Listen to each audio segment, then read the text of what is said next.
उसमें इसकी जो सदस्यता है वो भी खारिज होगी, आप ये तय मानिए। तो इसको वकील मानना बिल्कुल बंद कर दीजिए। क्राइम ब्रांच में रजत कलसण और उसके पूरे गैंग के खिलाफ, जो एक मास्टरमाइंड हमारे गांव का है, उसके खिलाफ अभी तक जांच चल रही है।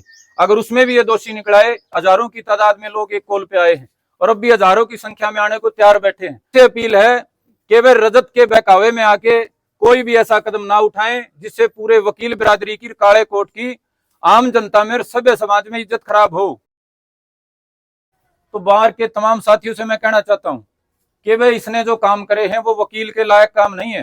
देश की आजादी की लड़ाई में महात्मा गांधी से लेके पंडित जवाहरलाल नेहरू से लेके सरदार पटेल से लेके बिपिन चंद्र पाल से लेके जितने बड़े नेता हुए हैं, तमाम वकील हुए हैं और उन्होंने देश और समाज को बचाने के लिए लड़ाई लड़ी है, ना कि बर्बाद करने के लिए। तो तमाम मेरे वकील साथियों से मैं अनुरोध करना चाहूंगा कि हम भी बार के मेंबर रहे हैं, 5 साल मैं भी बार का मेंबर रहा हूं, और भी हमारे गांव के इलाके के 36 बिरादरी को चाहने वाले भाई बार के मेंबर हैं। तो बार के जो तमाम मेंबरान हैं, चेयरमैन हैं, तमाम साथी हैं, उनसे अपील है कि वे रजत के बहकावे में आके कोई भी ऐसा कदम ना उठाएं जिससे पूरे वकील बिरादरी की, काले कोट की, आम जनता में, सभ्य समाज में इज्जत खराब हो। रजत ने कोई अच्छा काम नहीं किया है।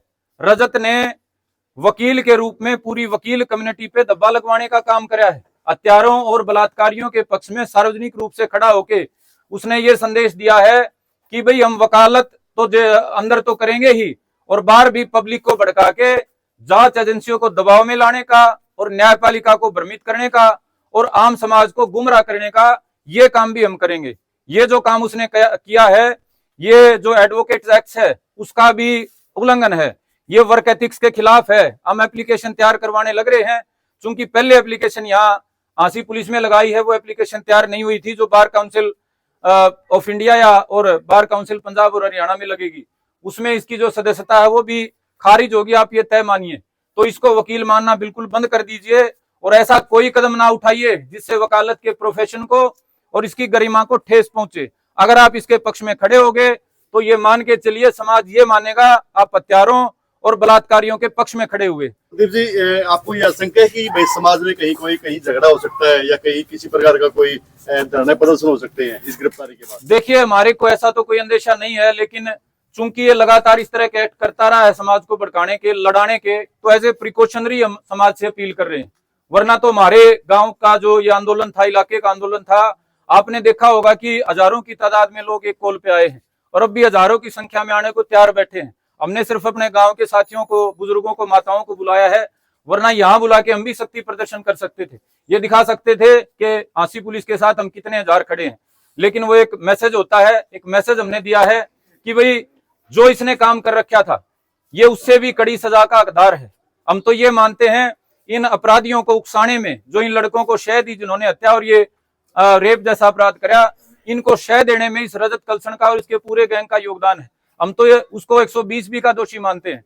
और अगर सभ्य समाज में आप रहना चाहते हो तो इस तरह के जो कैरेक्टर हैं, इस रजत वकील जैसे, जो समाज को सिर्फ तोड़ने का, हत्यारों और बलात्कारियों को बचाने का काम करते हैं, उनसे बचना होगा। फिर भी यदि कोई दलित साथी को, मजदूर साथी को ऐसा लगता है कि उसके बिना हम अनाथ रह जाएंगे, तो ये बुडाना गांव में बैठा भाई, बुडाना हत्याकांड पे जो न्याय समिति बनी थी इस इलाके के 40-50 गांव को लेके, वो हरदम 24 घंटे हर मजदूर दलित साथी के साथ कंधे से कंधा मिला के उनकी लड़ाई लड़ने को हरदम तैयार है। आप जो भाई कोई ये महसूस ना करे कि वे समाज में कोई इतना बड़ा, कोई एक आदमी की गिरफ्तारी से कोई बड़ा कुछ हो जाएगा, तो अगर आपको महसूस होता है किसी से, मैं आप बुडाना गांव को, इस इलाके को पुकार सकते हैं।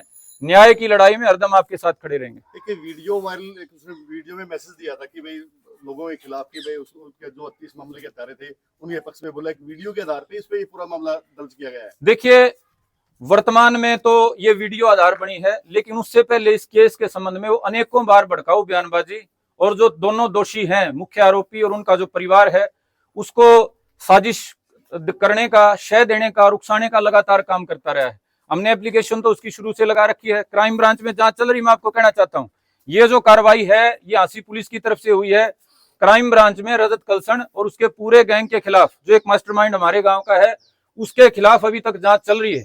अगर उसमें भी ये दोषी निकलाए तो वो भी कोई बड़ी बात नहीं होगी। ये जो कार्रवाई है ये आंसी पुलिस की तरफ से।